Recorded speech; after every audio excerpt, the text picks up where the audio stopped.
Olha aí quem tá aí. Olá, Manuela, Olá, boa noite, tudo pessoal, bem? tudo bem? Boa noite, tudo certo? E você? Tudo jóia. E aí, tá preparada? Vamos ver. Ah, não, com certeza. Eu estava até comentando aqui que o artigo está muito legal, né? E, primeiramente, Manuela, muito obrigado pela sua participação. E antes da gente começar, eu gostaria que você se apresentasse para a gente, para todo mundo que acompanha a gente, conhecer um pouquinho mais. Você me escuta bem? Sim, escuto bem. Vocês também me escutam bem? Perfeitamente, muito bom. Beleza. Então, primeiro eu gostaria de agradecer ao convite do SuinoCast, né? E me apresentando brevemente, meu nome é Manuela. Eu sou formada em Medicina Veterinária pelo IFC de Concórdia, em 2017. Lá eu já trabalhava como estagiária na patologia veterinária e gostava muito dessa área, né? Então, eu resolvi ingressar no mestrado nessa área de patologia veterinária na URGS, sob orientação do professor Saulo Pettinati Pavarino. Então, eu fiz meu mestrado nos anos de 2018 e 2019, e no ano de 2020 eu comecei o doutorado e continuo com a orientação do professor Saulo. Maravilha. Então você começou na terra do suíno, em Concórdia, e agora numa faculdade muito boa, né? Na URGS. Minha cidade natal, em Concórdia, tem um carinho grande por lá. Maravilha.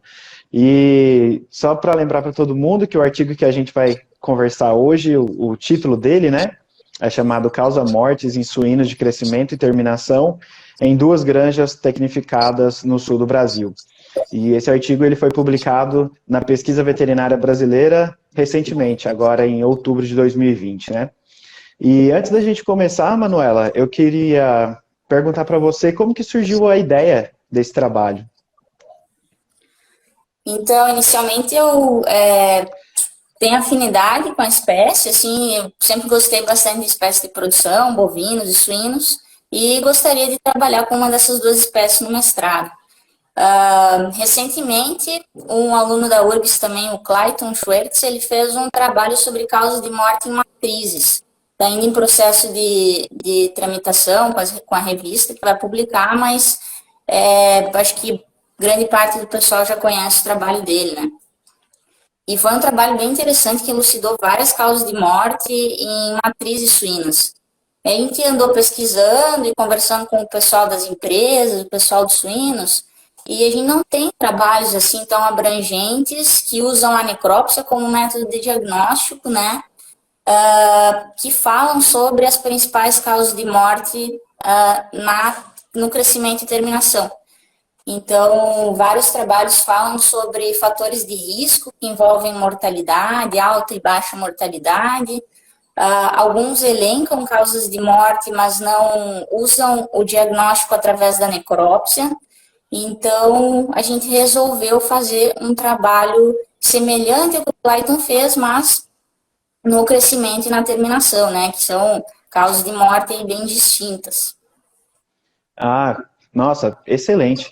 E eu até vi no artigo que vocês colheram informações, né, sobre durante um ano todo, né, entre 2018 e 2019, e vocês fizeram isso colhendo o ano todo por conta de quê mesmo? A gente tentou, a ideia, né, inicial era a gente ver se teria um perfil de sazonalidade dessas enfermidades. Tem alguns artigos que trazem, de fora do Brasil também, que trazem assim, doenças entéricas ocorrem mais no verão, as pneumonias ocorrem mais no inverno. E a gente queria ver se a gente colhendo, a gente colheu em duas granjas, né? Se a gente colhendo nas duas granjas em cada estação do ano, haveria alguma diferença. Mas ao final do trabalho a gente não conseguiu observar, se comportou assim muito semelhante, e aí a gente acabou não submetendo, né, a estatística para ter um dado mais concreto, mas não, aparentemente não existe assim, elas se mantiveram na mesma frequência. Mas Ah, entendi. a gente fez aí, as coletas foram do inverno de 2018 até o outono de 2019. Ah, maravilha. E que bom que vocês observaram isso, que igual você falou, às vezes até fora do Brasil, né, tem essa referência da sazonalidade e nem sempre a gente identifica aqui, né, talvez por não ter tão definida essas as estações do ano no Brasil como É, fora do Brasil, né? pode E uma ser. coisa que você mencionou também, né, que você falou que fez o trabalho em duas granjas no sul do Brasil, que são tecnificadas, e você acha que esse cenário que você observou pode ser extrapolado para outras regiões do Brasil? E granjas menos tecnificadas, por exemplo? Aham. Eu acho que a maior parte, pelo menos os principais diagnósticos que a gente sabe que acometem aí os suínos em todo o Brasil, né? Eu acho que eles podem ser extrapolados para granjas até menos tecnificadas, assim, né? Como úlcera gástrica, as pneumonias, elas vão sempre ser acho que uma das principais doenças aí que acometem os suínos nessa fase. Mas eu acho que, dependendo das granjas e do sistema, eu acho que poderiam ter variações. Por exemplo, a gente esperava ter um pouco mais de doenças entéricas nesse trabalho, mas a Uhum. gente não observou muito, foi muito esporádico e era bem controlado nessas duas granjas. Mas, de repente, se a gente colhesse mais granjas em mais regiões também, a gente teria um aumento, né, nesse número de doenças entéricas, por exemplo. Então, acho que as principais doenças estão bem relatadas, estão bem estruturadas ali, mas podendo ter variações entre elas. E até lendo o trabalho, eu vi que aproximadamente um terço, né, das mortes que vocês identificaram foram causadas por pneumonia, e que dentro desses números, inclusive tinha vários agentes causadores ah, com o mesmo animal lidando com com esses diferentes tipos de patógenos, né? E essa associação desses agentes, por exemplo, a pasteurella, o vírus da influenza A, micoplasma, que até vocês chamaram, que é chamado de complexo das doenças respiratórias, né? E essa combinação desses fatores, isso dificulta o diagnóstico no campo? Uhum. Assim, o diagnóstico no campo é relativamente fácil, né? Porque macroscopicamente as lesões elas estão restritas aos pulmões. Então, às vezes a gente Uhum. até consegue dizer, aqui eu tenho uma pneumonia de origem viral, os pulmões ficam não colabados, grandes, brilhantes, né? Com consolidações multifocais. Ou, não, aqui eu tenho uma pneumonia mais bacteriana com Uhum. consolidação mais crânio-ventral, às vezes tendo pleurite associada. Então, o diagnóstico no campo, ele é relativamente fácil, usando a macroscopia, né? Mas Uhum. aí, quando a gente fala de diagnóstico etiológico, que é quando a gente busca os agentes que estão envolvidos naquela pneumonia, aí o diagnóstico começa a ficar mais laborioso. A gente precisa lançar a mão de técnicas laboratoriais para a gente encontrar esses agentes, né? Então, nesse trabalho, a gente usou o isolamento bacteriano que o pessoal da Seara gentilmente fez para nós. A gente usou o isolamento bacteriano em todos os pulmões com pneumonia. A Uhum. gente usou uma PCR por amostragem de micoplasma e pneumônio. E a gente usou para a identificação da influenza, a gente preferiu usar, então, a avaliação histopatológica desses pulmões, já que a lesão de influenza histologicamente ela é bem característica, né? Ela se caracteriza aí por necrose de brônquios e bronquíolos e uma pneumonia intersticial associada. Então a gente fez esses vários tipos de avaliação para a gente conseguir identificar o complexo das doenças respiratórias. Nossa, excelente. E ainda nesse assunto, você falou que igual vocês tiveram a oportunidade de fazer diversos testes laboratoriais, e você vê esses testes sendo realizados de forma comum no campo, pelo veterinário que está lá atendendo a granja, ou geralmente são utilizados mais em pesquisas científicas mesmo? Geralmente o pessoal das granjas eles mandam para ou laboratórios internos ou particulares para fazer o diagnóstico, né? Eu acho que isso Uhum. é feito e existe treinamento, os veterinários são treinados para fazer esse tipo de diagnóstico mais complexo, assim. Às vezes o que eu vejo é que, assim, o veterinário no campo, ele manda uma amostra para o isolamento, uma amostra para o histopatológico e uma amostra para o PCR.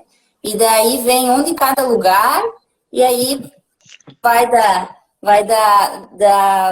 habilidade do veterinário de juntar aquilo e compor um diagnóstico, né? Mas às vezes esse exercício é difícil e às vezes o diagnóstico fica meio estranho, assim, né? Então ali, nesse sentido, nesse trabalho, a gente como patologista conseguiu juntar tudo isso e colocar ali em números, né? Com 199 pneumonias aí que tiveram, né? Exato, inclusive é um número muito alto, né? Até de animais necropsiados, no artigo você fala que foram 601 necrópsias, né? Eu Sim. imagino a Já quantidade de trabalho que deu, né? deu bastante trabalho, a gente suou bastante. Eu imagino. E agora você falou, né, da principal achado infeccioso, né, que foi a pneumonia. Eu achei até interessante os dados que vocês encontraram de 15, quase 16% de casos de úlceras gástricas, né? Eu sempre desconfiei, acreditei que esse era um problema mais comum, né, em animais mais velhos, em reprodutores, e a prevalência dessa enfermidade, ela ainda, hoje em dia, ela é maior nesses animais adultos ou a gente encontra muito em animais de crescimento e terminação? A gente encontra úlcera gástrica, ela está mais evidente em animais de crescimento e terminação e em animais de reprodução. Nesse trabalho que eu citei do Clayton Schwartz também, eles encontraram bastante úlcera gástrica, conseguiram classificar aguda, subaguda e crônica. A gente só classificou ela como um diagnóstico final, né, úlcera gástrica. E ela é uma patologia dita multifatorial, né? Então, é extremamente difícil, inclusive em granjas grandes, como a gente ficou, né? Essas granjas aí tinham cerca de 18 e 20 mil suínos alojados na terminação, por isso também um grande número de necrópsias, né, que a gente acabou fazendo. É muito difícil tu excluir os fatores que podem ser envolvidos, né? É nutrição, estresse, genética dos animais, e é um problema muito grande, eu acho que está elencado aí, olha, em 100% das granjas como as principais, entre a primeira e a segunda, principal causa de morte desses suínos. Inclusive, aqui no trabalho que vocês mostraram, nessas duas, ele foi a segunda maior causa, né? Só atrás somente da pneumonia, né? Das pneumonias. E uma coisa que você comentou também, que eu vi no artigo, eu achei interessante, é que nos resultados vocês falam que a mortalidade aumenta à medida que os animais vão ficando mais velhos, né? E vocês chegaram a discutir um pouco mais por que isso acontece, se aumenta os desafios, alguma coisa nesse sentido? Geralmente isso acontece na terminação, é um número esperado já, que à medida que os animais vão crescendo, aumenta a mortalidade ali no final do lote, e é muito por conta de estresse, às vezes superlotação e desafio sanitário, né? Então, quando a gente aumenta a lotação, vai aumentar a quantidade de agentes que tem ali, e aí vai desembocar em alguns animais a mais que vêm a óbito. Outra questão é que as mortalidades também aumentam ali no final da terminação por algumas doenças com um caráter um pouco mais crônico, como, por exemplo, a embolia bacteriana sistêmica que a gente encontrou ali. É uma enfermidade que existe uma lesão externa no animal, que a gente destacou ali a caudofagia, e essa lesão externa, ela tem infecção bacteriana secundária, e essa bactéria, ela circula no animal e causa lesões absedativas ou supurativas multifocais, pulmão, endocardite, abscesso de coluna, artrite, e essas lesões, elas demoram um tempo para ser desenvolvidas e para levar os animais a óbito. Então, isso pode ter gerado um aumento também na mortalidade lá no final do lote. As úlceras gástricas também foram observadas com maior frequência lá no final do lote, então isso também pode ter levado a mortalidade lá no final. Maravilha. Eu só queria avisar o pessoal que está nos acompanhando que caso alguém tenha alguma pergunta, fiquem super à vontade para mandar no nosso chat aqui, que no final a gente transmite para a Manuela. E uma coisa que a gente até conversou no início, Manuela, e você falou bastante, né? E no artigo vocês reafirmam isso é a importância, principalmente dessa necrópsia in loco, né? Você tá na granja, você fazer o animal, fazer a necrópsia de um animal que morreu ou que está comprometido. E, na sua opinião, você considera que essa é uma ferramenta importante para um controle sanitário adequado hoje em dia? Eu considero importantíssima, assim, porque a gente trabalha dentro do laboratório, né? A gente trabalha dentro do laboratório de patologia. Quando a gente recebe os animais ali, a gente faz a necrópsia, tem um histórico e tudo mais que o médico veterinário deixa pra gente. Mas não é a mesma coisa do que tu vê o rebanho, como é que tá. Às vezes tu vê sinal clínico, às vezes a gente marcava os suínos que estavam doentes, que estavam com tosse, que estavam com dispneia, ou que estavam sendo tratados na tentativa de reverter a situação, e eles acabavam morrendo. Então, essa parte clínica é muito importante para a gente também definir a causa da morte, né? Porque às vezes tinha um grau de pneumonia, tinha um grau de úlcera gástrica, e às vezes a gente ficava na dúvida, qual que foi que matou o animal? Mas a clínica, nesse caso, foi soberana, né? Então, às vezes a gente conseguia definir muito bem e avaliando também a porcentagem do pulmão cometido e tudo mais, né? A gente conseguia definir melhor as causas da morte. E acompanhando esses sinais clínicos, assim, que são essenciais, né? Alguns trabalhos retrospectivos existem no crescimento e terminação, até um publicado em 2020 por um orientado do professor Saulo também, o Guilherme, e eles trazem várias patologias de vários anos que acometeram os suínos no crescimento e terminação. Mas muita coisa ali falta, porque o médico veterinário, por exemplo, não vai mandar uma úlcera gástrica para o laboratório, porque é muito fácil fazer um diagnóstico macroscópico. Às vezes ele abre, dá uma olhada, já define o que é e não encaminha isso para o laboratório. Então, nesses tipos de trabalho retrospectivo, tem esse viés de não ser 100% representativo, né?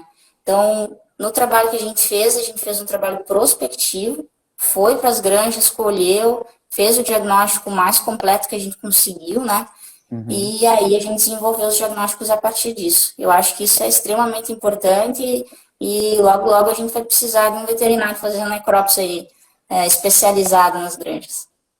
É verdade, até vocês comentam no artigo que a porcentagem do diagnóstico que foi feita com base na necrópsia em loco, em todos os exames, foi quase 95%, né?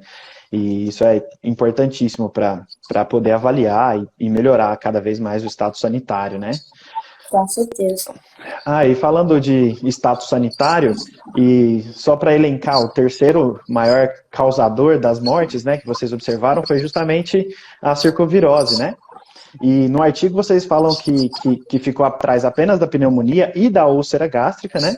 E que mesmo em rebanhos vacinados, que foi inclusive o caso da pesquisa, nas duas granjas que vocês trabalharam, os animais eram vacinados, e mesmo assim, vocês ainda observaram a doença clínica, né? Sim, a gente, eu particularmente não esperava ver tanta circovirose, a forma de dermatite e nefropatia eu tinha visto uma ou duas vezes antes de ir para a granja, então foi um susto, assim, porque a gente não esperava ver tanta forma clínica da doença. E a gente, na sequência das necrópsias, né, a gente foi observando as lesões e tal, mas isso aqui é tudo circovírus. E aí a gente conversou com os veterinários, né, e eles, a princípio, o pessoal da granja fazia a vacinação certinho, e aí eles, então, resolveram colocar uma equipe treinada para fazer a vacinação desses leitões. E aí, na sequência das vezes que a gente foi para a granja, a quantidade clínica de circovirose foi baixando. Então, a gente até suspeitou, na época, em 2018, a gente pensava, será que tem um outro vírus envolvido? Estava na época do PCV3, que ninguém sabia direito o que estava acontecendo. Então, a gente começou a fazer diferencial para PCV3, pensou, mas será que a vacina que eles estão fazendo não está pegando? E, na verdade, não era, dava positivo para o PCV2, o PCV3 sempre dava negativo. E eles fizeram, então, um manejo de vacinação mais integrado na granja, e isso diminuiu bastante o número de circovirose nas nas visitas subsequentes, né? Então, às vezes a gente esquece que o manejo de vacinação, temperatura de vacina, como que é aplicado, às vezes isso pode interferir, gerar uma perda econômica difícil estimar, né? Porque a doença clínica a gente consegue ver, mas o que é subclínico, às vezes a perda econômica que o circovírus gera, a gente não consegue estimar direito dentro da granja, né?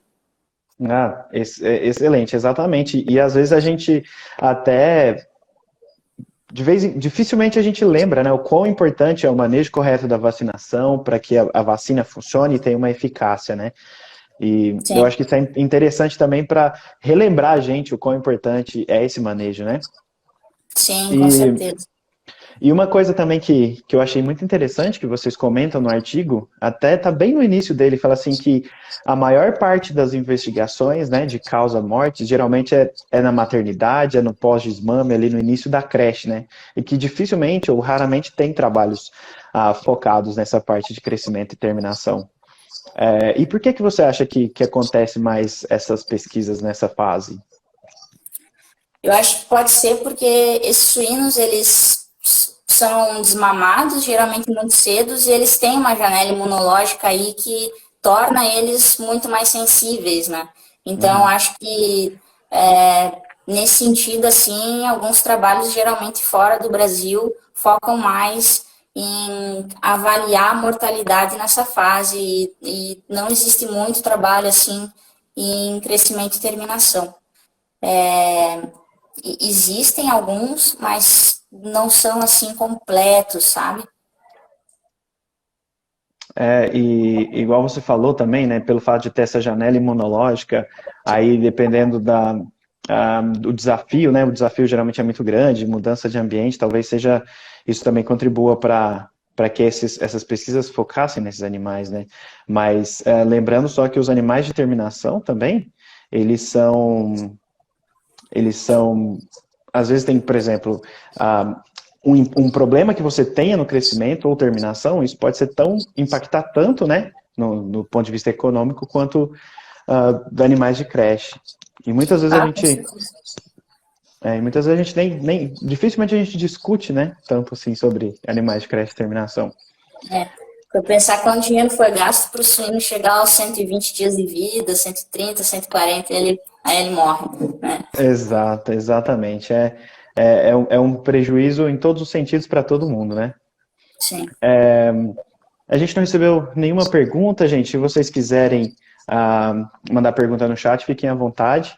E eu só gostaria de aproveitar também para te parabenizar pelo artigo. Eu achei um artigo muito bom, está muito bem escrito. Eu sugiro que todo mundo que está nos acompanhando leia o artigo. E, inclusive, as fotos, né? As fotos estão de excelente qualidade. Eu acho que é muito didático até para a gente ganhar experiência e treinar, principalmente os veterinários que estão a campo, né? Ter acesso às imagens maravilhosas. E aqui, na nossa live, a gente geralmente resume, né, as discussões por conta do tempo, porém, como eu falei, o artigo ele traz informações muito importantes e uma coisa que eu acho muito interessante é que são dados nacionais, né? É um artigo recente e são dados do Brasil, colhidos no Brasil, né? Com certeza, a gente tem que valorizar isso. A questão das fotos, a gente pensou justamente nisso, assim, em ter um material fotográfico que o pessoal do campo, que um gerente da granja possa pegar o artigo, que um veterinário, que um produtor possa pegar e possa identificar as lesões, né? E tentar ajudar no diagnóstico dessas enfermidades, né? Também achei que as fotos ficaram muito boas. Não, realmente, a qualidade está indiscutível. A gente recebeu uma pergunta aqui, Manuela, do Jamil Facim. Ele pergunta, na sua opinião, quais são os pontos que são não negociáveis para uma boa necrópsia? Para uma boa necrópsia, eu acho que ter um suíno recém-morto, então não ter um grau de autólise que não atrapalhe o teu diagnóstico, isso é essencial, assim, claro que nem sempre, quando a gente estava na granja, né, nem sempre a gente conseguia esse suíno, mas assim que ele morreu, a gente já tratava de tentar fazer a necrópsia, né, claro que alguns às vezes ficavam na fila, né, esperando, mas eu acho que um suíno sem ter grau de autólise é algo assim essencial para a gente conseguir fazer um bom diagnóstico.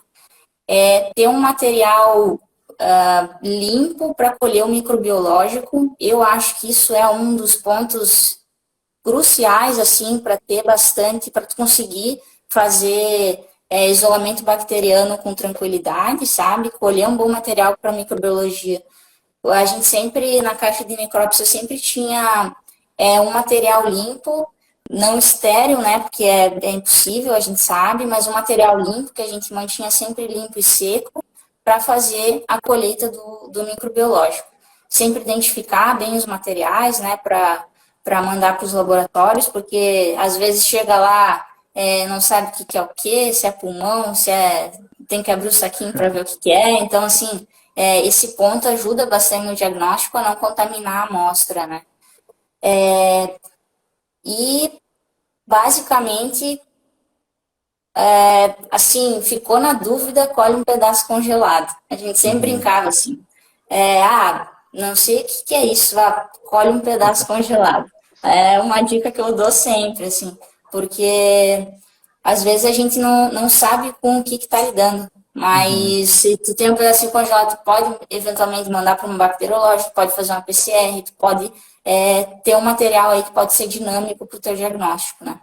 Mas eu recomendo, assim, material sempre limpo, em dia, uma caixa de necrópsia bem organizada, e a experiência é com o tempo, né? Não vai ser na primeira semana que a gente saía fazendo todos os diagnósticos, a gente voltava para o laboratório, sentava com o professor Saulo, com o professor Davi, discutia, olhava as fotos, isso aqui pode ser tal coisa, vamos olhar micro, confirmava, chegava na granja já com um padrão estabelecido na cabeça, e aí a gente continuava, né?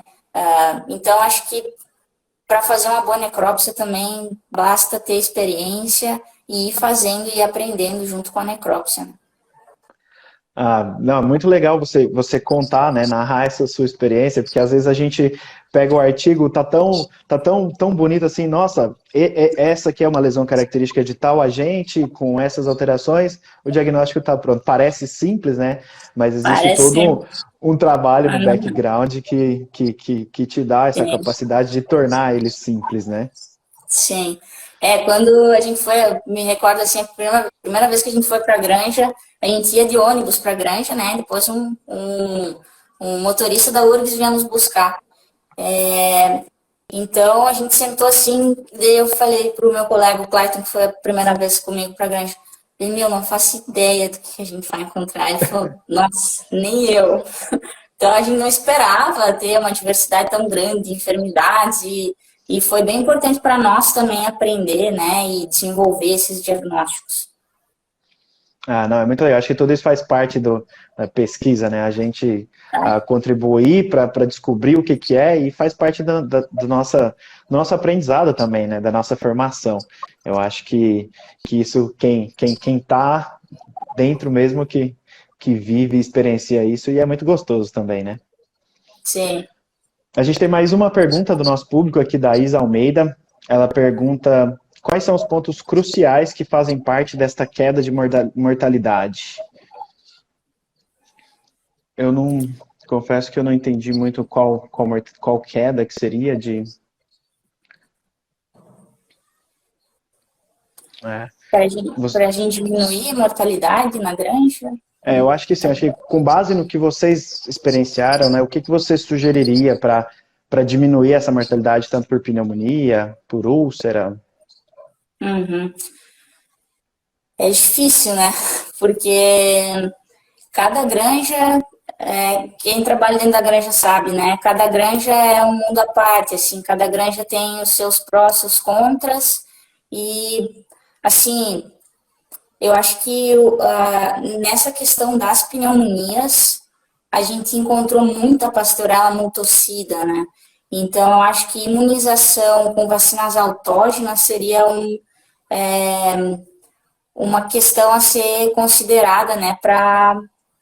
E essa vacina autógena ser realmente atualizada, né? Com as cepas que estão circulando ali na granja. Então, acho que isso poderia, sim, diminuir um pouco essas questões da pneumonia mesmo. quanto Mycoplasma e influenza, a gente sabe o quão difícil é manejar esses dois agentes dentro de um ciclo que às vezes tem 8, 9 origens, é praticamente impossível, assim. Então, a gente tem que começar a pensar em como manejar, principalmente influenza, que é um vírus, assim, que muta muito fácil, né? Alguns trabalhos têm sido feitos sobre a dinâmica de infecção de influenza e como imunizar os lotes para influenza, e é muito difícil porque tem que imunizar o lote a cada ano com as vacinas atualizadas. Então, num cenário perfeito, né? Então, isso é muito difícil e no Brasil ainda falta a gente estar um passo à frente, assim, da influenza, né?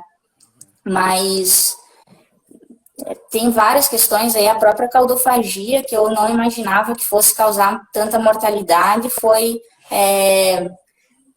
secundariamente aí, ou primariamente, uma das causas, né, dessa mortalidade no final do lote. Então, manejos que diminuam a caldofagia também podem diminuir a mortalidade no final do lote. Úlcera gástrica, a gente sempre tem que pensar em granulometria, mas tem outras questões assim como ambiência, superlotação, estresse. Então, todas essas questões vão somatizando para a mortalidade, né? Quando a gente vai diminuindo esses fatores de risco, a gente vai construindo, né, essa mortalidade mais baixa. Maravilha. Manuela, muito obrigado a você pelo seu tempo e disponibilidade de conversar por esse artigo com a gente. Eu também gostaria de agradecer a todo mundo que nos acompanhou aqui na live. E lembrando que o Produto Nacional é um oferecimento da EveryPig e da MSD Saúde Animal. Então, muito obrigado, pessoal. Uma boa noite. Muito obrigado, Manuela, mais uma vez. Muito obrigada. Eu gostaria de agradecer aos órgãos que financiaram esse projeto, né, ao CNPq, a URGS e a Seara Alimentos, que foram, né, essenciais para esse projeto ser feito. Também gostaria de agradecer o pessoal que foi para a granja comigo, o Clayton, o Ronaldo, a Regina, o Luan. Eles fizeram metade de todo esse trabalho mais pesado, né? E também gostaria de agradecer a orientação do professor Saulo, que foi fantástico aí trabalhar com ele. Maravilha. Muito obrigado, Manuela, mais uma vez. E até mais, Obrigada. pessoal. Obrigado. Até mais. Tchau, tchau. Tchau, tchau.